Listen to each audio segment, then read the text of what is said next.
What do you do when the love of your life betrays you in front of strangers? Ryan, a devoted husband, thought a romantic train trip would save his marriage. Instead, he's about to uncover a secret that will shatter everything. Buckle up for a story of trust, betrayal, and a comeback you won't see coming. Ryan, a 34-year-old software engineer from Seattle, had always believed in fixing problems with a cool head and a good conversation. For 6 years, he poured his heart into his marriage with Lauren, a 32-year-old marketing consultant with a knack for charming anyone. They'd built a life together, shared dreams, late-night talks, and a cozy routine of weekend hikes in the Cascades. Ryan wasn't the type to make a scene or dwell on doubts. Even when Lauren started staying out late with work friends or seemed distant, sleeping with her back to him, he chalked it up to stress.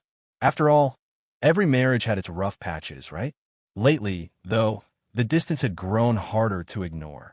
Lauren's phone buzzed constantly with messages she'd dismiss as client stuff. She'd laugh off Ryan's attempts to talk, saying she was just tired or needed space. Still, Ryan trusted her.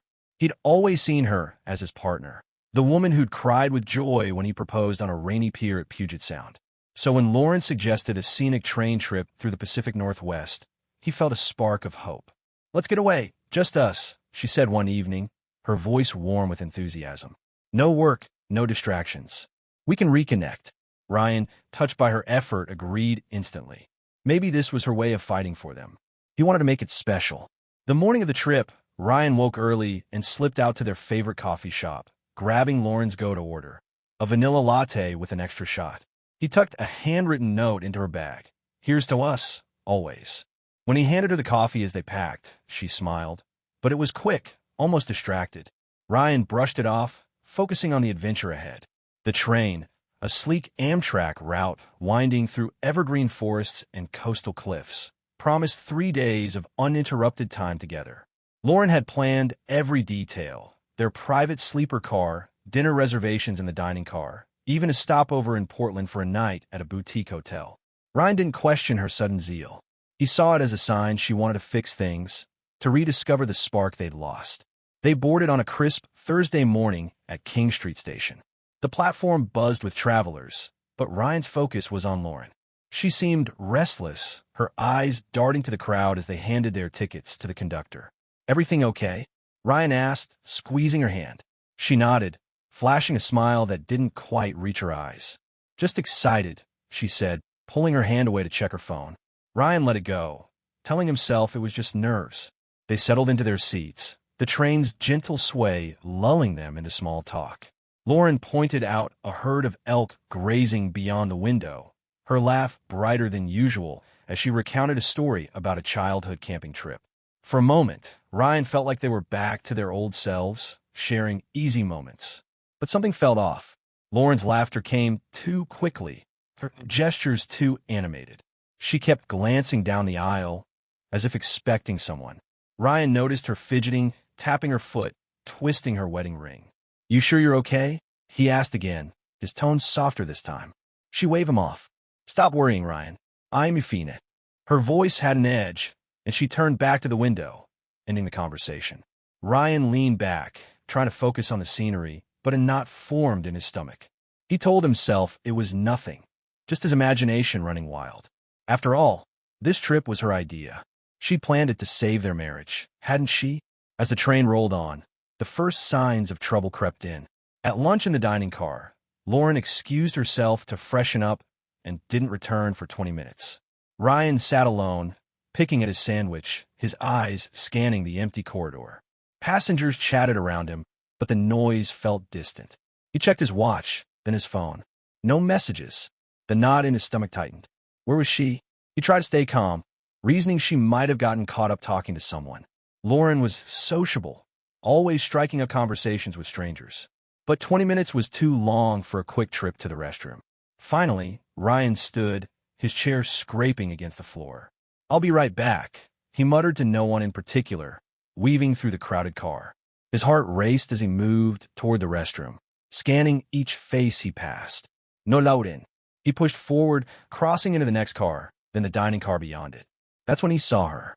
Through a gap in the elegant tables, Lauren stood locked in a kiss with a man Ryan didn't recognize. It wasn't a fleeting peck. It was deep, deliberate, her hands cradling the man's face like she was claiming him. Ryan froze, his breath catching. The world narrowed to that single image, every detail burning into his mind. His hand moved to his pocket, pulling out his phone. With shaking fingers, he opened the camera and hit record, capturing every second of their embrace. The man, tall with dark hair, leaned into Lauren, oblivious to the world. Ryan's chest tightened, but he kept the phone steady, documenting the betrayal. When he stopped recording, he lowered the phone and took a deep breath, steeling himself. This wasn't the time to lose control. He stepped forward, his voice cutting through the hum of the dining car. "Lauren." She spun around, her face paling as if she'd seen a ghost. The man beside her stiffened, his eyes darting between them. "Ryan, it's not what you think," Lauren stammered, her hand smoothing her hair in a nervous tick. This isn't." Ryan cut her off, his tone icy. "Save it." He didn't raise his voice, didn't need to. The weight of his words silenced her. The man shifted uncomfortably, muttering something about needing to go, but Ryan ignored him. His focus was on Lauren, the woman he'd trusted, now exposed in a lie too big to dismiss. Passengers nearby glanced over, sensing the tension. Ryan didn't care. He turned and walked back to his seat, his mind racing. The trip meant to save their marriage had just shattered it. But as he sat down, staring at the video on his phone, a clarity settled over him. Lauren's betrayal wasn't just a moment. It was a choice. And now, Ryan would make choices of his own. The train kept moving, but for Ryan, the journey had just taken a sharp, irreversible turn. Ryan just caught his wife Lauren kissing a stranger on their romantic train trip. With the evidence burning a hole in his phone, he's not breaking down. He's planning his next move. Will he confront her, walk away, or unleash a twist that flips the script? The train's still rolling, and so is the drama. Ryan's heart pounded as he sat back in his seat, the train's rhythmic clatter doing nothing to calm him. The video on his phone felt like a live grenade, each frame of Lauren's betrayal searing his mind. He'd trusted her for 6 years, built a life around her, and now this. A stranger's hands on her, her lips locked with his. But Ryan wasn't the type to scream or throw punches. He was a problem solver, a coder who untangled chaos with logic. And right now, he needed a plan. Lauren hadn't returned to their seat. 25 minutes had passed since he'd seen her in the dining car, and the absence gnawed at him. Was she still with that guy? Planning her excuse? Ryan's fingers hovered over his phone, tempted to watch the video again, but he stopped himself. He didn't need to relive it. The truth was clear. Instead, he scrolled through his contacts, pausing at Sarah, his lawyer friend from college. If this trip was Lauren's attempt to reconnect, it was a lie. And lies had consequences. The train's intercom crackled, announcing the next stop in 30 minutes. Ryan's mind raced. He could confront Lauren now, demand answers in front of everyone, but that wasn't his style. He needed leverage, something to shift the power back to him. The video was a start, but he wanted more. He stood, slipping his phone into his pocket, and moved toward the lounge car. Maybe he could find out who this guy was, or at least what Lauren was up to. As he crossed between cars, the train swayed, mirroring the churn in his gut. In the lounge car, he spotted a woman sitting alone, sipping tea and staring out at the passing pines. She looked calm, unaware of the storm brewing nearby. Ryan hesitated, then noticed a wedding ring on her finger, simple, like the one Lauren wore. A hunch hit him. Could she be connected to the man Lauren was kissing? He approached, keeping his voice steady. "Excuse me, can I ask you something?" The woman, Mia, looked up, surprised but polite. "Sure, what's up?" Ryan pulled out his phone, his thumb hovering over the video. "This might sound strange, but I need you to see this."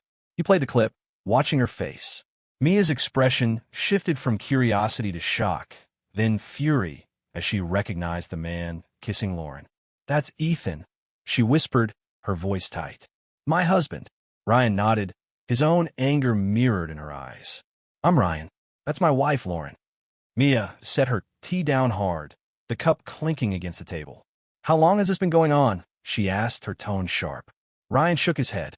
"I don't know. I just found out." Mia's jaw clenched, and she stood, her movements quick and purposeful. "Where are they?" Ryan pointed toward the dining car. Without another word, Mia strode off, Ryan trailing behind. The tension in the air was electric, like a storm about to break. In the dining car, Lauren and Ethan were still there, now sitting at a table, talking closely. Lauren's hand rested on Ethan's arm, her laugh carrying over the hum of conversation. Mia didn't hesitate. "Ethan," she snapped, her voice cutting through the noise. Heads turned. Ethan froze, his face paling as he saw Mia and Ryan behind her. Lauren's eyes widened, darting to Ryan, then back to Mia. "Mia, wait." Ethan started, but Mia wasn't having it. "Don't even try," she said, holding up a hand. "I saw the video." Passengers leaned in, whispers rippling through the car. Lauren stood, her voice shaky. "Ryan, let me explain. It was a mistake, I swear." Ryan crossed his arms, his face unreadable.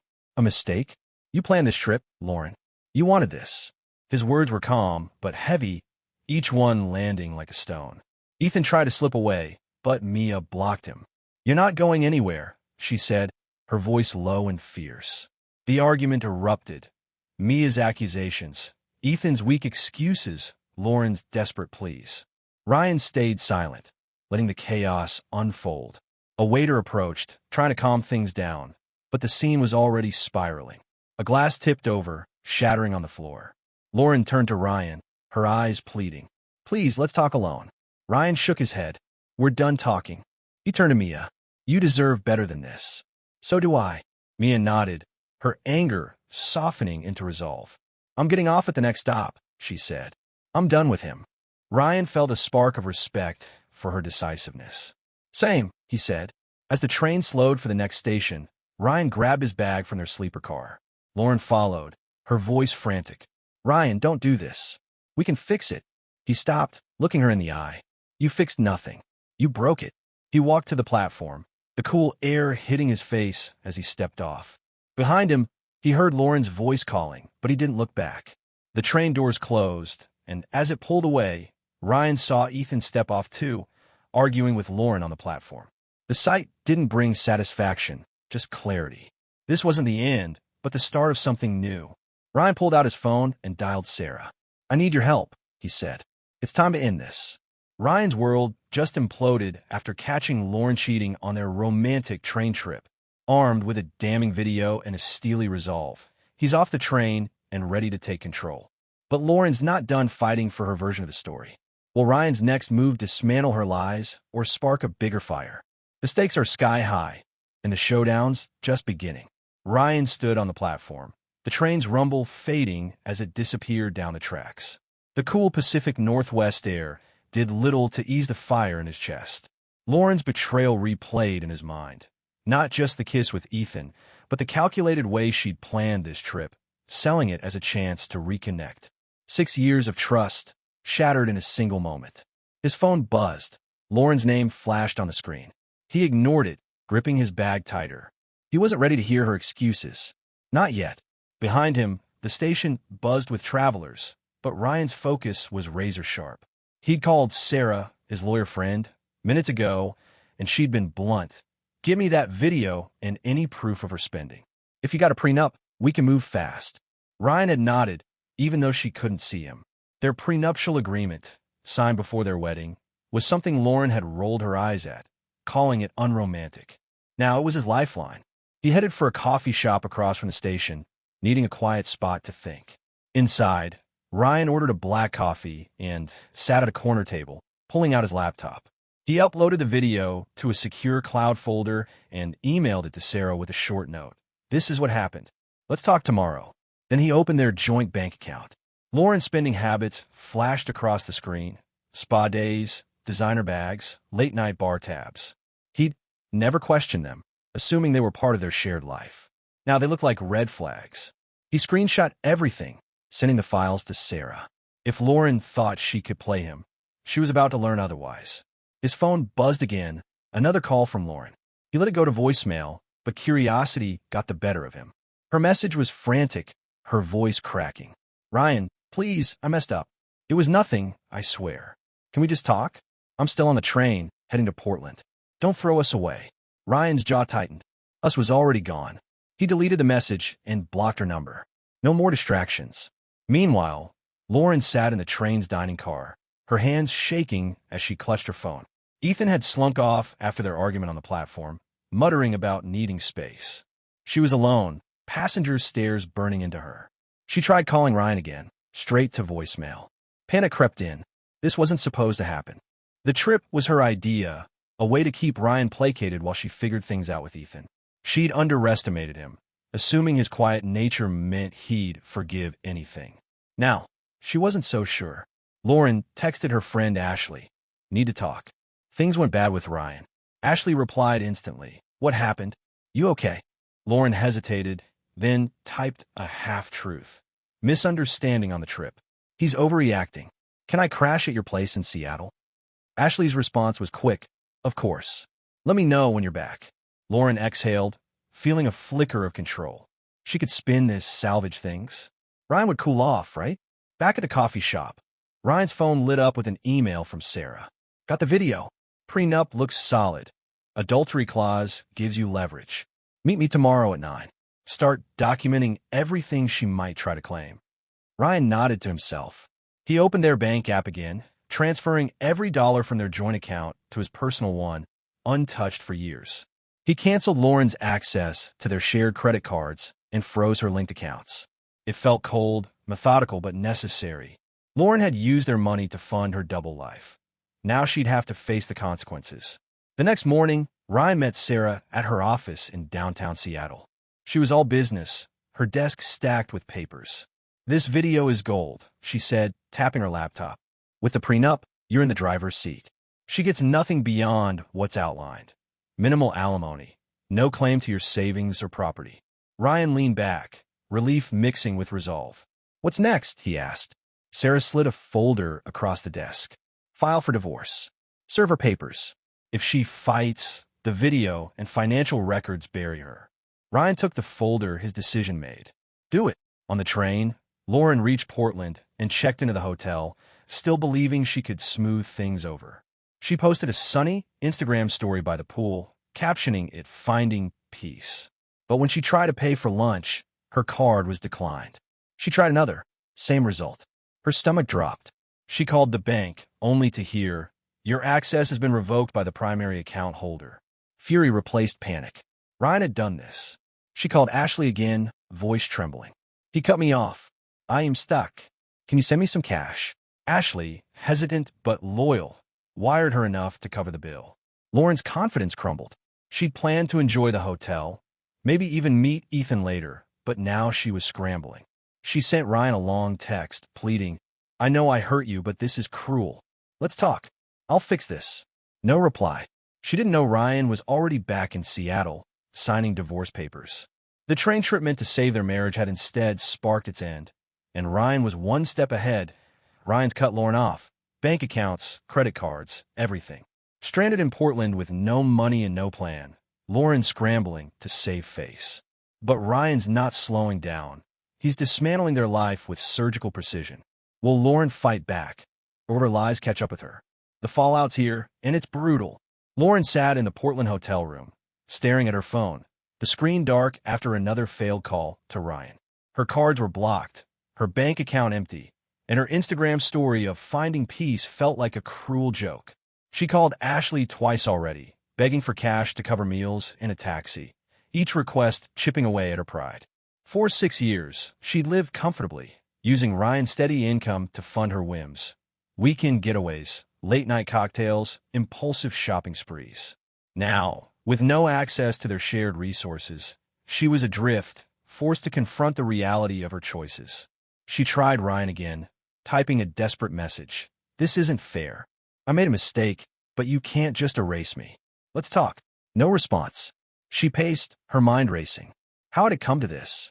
The train trip was supposed to be a distraction, a way to keep Ryan placated while she explored things with Ethan. She hadn't expected Ryan to catch her, let alone act so decisively. His silence was unnerving. She'd always counted on his patience, his willingness to talk things out. But this Ryan was different, cold, and unreachable. Back in Seattle, Ryan was moving fast. He'd met with Sarah, his lawyer, and signed the divorce papers, leveraging their prenup to protect his assets. The house, the savings, his tech startup's equity, all secured. He spent the morning canceling Lauren's access to everything: streaming accounts, gym membership, even the car insurance she used for her leased SUV. Each click felt like severing a tie to a life he no longer recognized. He wasn't angry anymore, just focused. Lauren had chosen Ethan over their marriage. Now she'd face the consequences. Sarah called with an update. "Papers are ready to serve," she said. "We can have them delivered to the hotel tomorrow. The prenup's airtight. She won't get a dime beyond what's stipulated." Ryan nodded, staring out his office window at the Seattle skyline. "Good. I want this clean." Sarah paused, then added, "She might try to fight it. Be ready." Ryan wasn't worried. He had the video, the financial records, and a clear plan. Lauren's betrayal had given him clarity, and he wasn't backing down. In Portland, Lauren's situation worsened. She tried booking a train ticket back to Seattle, but her card was declined again. Humiliated, she called Ashley for a third time. "I'm stuck," she admitted, voice low. "Can you buy me a ticket? I'll pay you back." Ashley, sounding strained, agreed, but added, "You need to figure this out, Lauren. This isn't sustainable." Lauren bit back a retort, swallowing her frustration. She couldn't afford to alienate her only lifeline. When she finally boarded the train back, Lauren's mind churned with plans to salvage things. She'd apologize, cry if she had to, convince Ryan it was a one-time slip. She'd always been able to charm her way out of trouble. Surely this wasn't different. But doubt crept in. Ryan's silence wasn't just anger, it was finality. She opened Instagram, posting another vague story, heading home to fix things. The likes rolled in, but they felt hollow. Her followers didn't know her world was collapsing. In Seattle, Ryan took one final step. He drove to their house and changed the locks, a task he'd arranged with a locksmith that morning. He packed Lauren's belongings, clothes, jewelry, her collection of travel mugs, into boxes and left them on the porch. It wasn't petty, it was practical. She'd made her choice, and he wasn't letting her back into his space. As he sealed the last box, his phone buzzed with a text from Ashley. "Lauren's on her way back. She's a mess. You okay?" Ryan replied, "I'm good. Thanks for checking in." Ashley's concern felt genuine, a small anchor in the storm. Lauren arrived in Seattle late that evening, taking an Uber from the station, paid for by Ashley. She stepped onto their street, expecting to walk into their home and start conversation. Instead, she froze. Her belongings were stacked outside, neatly arranged but unmistakable. A white envelope sat atop the pile, sealed with a court stamp. She tore it open, her hands trembling. It was a restraining order, barring her from contacting Ryan or entering the house until the divorce was finalized. She sank to the curb, the weight of it hitting her. He wasn't just leaving, he was erasing her. She called Ashley, voice breaking. "He locked me out. My stuff's on the porch. I need somewhere to stay." Ashley hesitated, then said, "Come to my place. We'll figure it out." Lauren grabbed what she could carry, leaving the rest for later, and took another Uber. At Ashley's apartment, she collapsed onto the couch, exhaustion overtaking her. "He's being so cold," she said, tears falling. Ashley listened, but didn't coddle her. "You heard him, Lauren. What did you expect?" The words stung, but Lauren had no answer. As night fell, Ryan sat in his now quiet house, the divorce papers on the table. He felt no joy, only resolve. Lauren's betrayal had broken something, but had also freed him. He opened his laptop, diving into code for his startup's new app. Work was his refuge now, a place to rebuild. Meanwhile, Lauren lay awake at Ashley's, staring at the ceiling, realizing for the first time that she'd lost more than a marriage. She'd lost control. And Ryan, with every calculated move, was making sure she'd never get it back. Lauren's life is in ruins, locked out, broke, and alone. Ryan's rebuilt his world with cold precision, but a final twist is coming that'll shake them both. Will Lauren face the truth of her actions, or cling to her excuses? Ryan's moving on, but the past isn't done with him yet. Get ready for a finale that delivers justice with a sting. Lauren woke on Ashley's couch, her back stiff from the lumpy cushions. The events of the past week felt like a bad dream. The train trip, the kiss with Ethan, Ryan's icy response, and now her belongings dumped on the porch with a restraining order. She checked her phone. No replies from Ryan, no apologies from Ethan, just a string of unread messages she'd sent in desperation. For 6 years, she'd shaped their marriage, steering Ryan with charm and excuses. Now, she was powerless, crashing at her friend's apartment with no plan. She opened her banking app, hoping for a miracle, but the joint account was still empty. Ryan had cut her off completely: credit cards, insurance, even her gym pass. The prenup she'd scoffed at years ago was now a wall she couldn't climb. Lauren's pride battled her panic. She'd always bounce back, talking her way out of trouble. But Ryan's silence was a new kind of barrier, one she couldn't sweet-talk through. She texted Ashley, who was at work. "Can we talk tonight? Need to figure out next steps." Ashley's reply was short: "Sure. Be home by 7. In Seattle, Ryan was thriving in his new reality. He'd thrown himself into his tech startup, finalizing a pitch for a new app that was gaining buzz. His lawyer, Sarah, had served Lauren the divorce papers at the Portland hotel, and the process was moving smoothly. The prenup ensured Lauren got nothing beyond a small settlement, leaving Ryan's house, savings, and business untouched. He wasn't gloating. Revenge wasn't his goal. He'd acted to protect himself, and that was enough. Ryan met Ashley for coffee that afternoon, a habit they'd started since the train incident. She'd checked on him after Lauren's meltdown, and their talks had grown into a quiet bond. Ashley was direct, kind, and grounded, qualities Ryan hadn't realized he'd missed. "How's Lauren holding up?" he asked, stirring his coffee. Ashley sighed. "She's in denial. Keep saying you'll come around.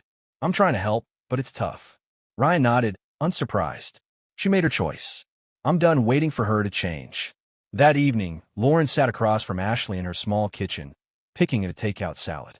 "I need to stay a bit longer," Lauren said, her voice tentative.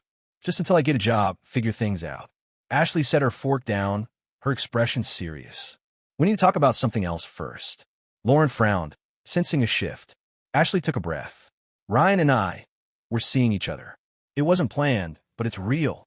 The words hit Lauren like a slap. She stared, her fork frozen midair. "You're what?" Her voice rose, sharp with disbelief. "You're my friend, Ashley. How could you?" Ashley stayed calm, her eyes steady. "I was there for you, Lauren, but you broke his trust. Ryan and I connected after you hurt him. I'm not hiding it." Lauren's face flushed with anger. "So you swoop him while I'm down? That's low." Ashley shook her head. "You don't get to play victim. You chose Ethan. Own it." Lauren stood, grabbing her bag. "I'm out of here." She stormed to the door, her voice breaking. "You're no better than him, cutting me off like I'm nothing." Ashley didn't follow, just said quietly, "You know where to find me when you're ready to talk." Lauren slammed the door, her world shrinking further. With nowhere else to go, she called her mother in Tacoma, a last resort. Her mom agreed to take her in, but the call was strained. Lauren hadn't visited in years. At her mother's small house, Lauren settled into her old bedroom, the walls a stark reminder of her teenage dreams. She'd lost Ryan, her home, her lifestyle, and now Ashley's friendship. The weight of it pressed down, but she still hunted for someone to blame. She scrolled through Ryan's social media, finding nothing. He'd gone silent online. Meanwhile, her own posts, once brimming with confidence, now drew pitying comments from distant friends. Weeks later, the divorce finalized. Lauren received the papers at her mother's, her name officially untethered from Ryan's. The settlement was minimal, as Sarah had promised. Lauren considered fighting it, but her lawyer advised against it. The video and prenup were ironclad. She took a part-time job at a local boutique, her first real work in years. The routine was humbling, each customer interaction a reminder of her fault. She avoided mirrors, not because of her appearance, but because of the choices reflected back. Ryan, meanwhile, was lighter. His app launched successfully, earning praise in tech circles. He and Ashley grew closer, their relationship built on mutual respect, not drama. They didn't flaunt it, but word spread. One day, Lauren saw them downtown, crossing a street hand in hand, laughing over a shared joke. She stopped, her breath catching. They weren't performing for her. They were just living. The sight wasn't anger-inducing. It was clarifying. Ryan had moved on, not with vengeance, but with purpose. Lauren returned to her mother's that night, sitting alone with a notebook. For the first time, she wrote down her mistakes, not just the affair, but the years of taking Ryan for granted. It wasn't an epiphany, just a start. She didn't contact him. She knew that door was closed. Instead, she applied for a better job, hoping to rebuild step by step. Ryan's strength, the quiet kind that didn't shout but acted, had taught her something. Consequences weren't optional, and neither was change.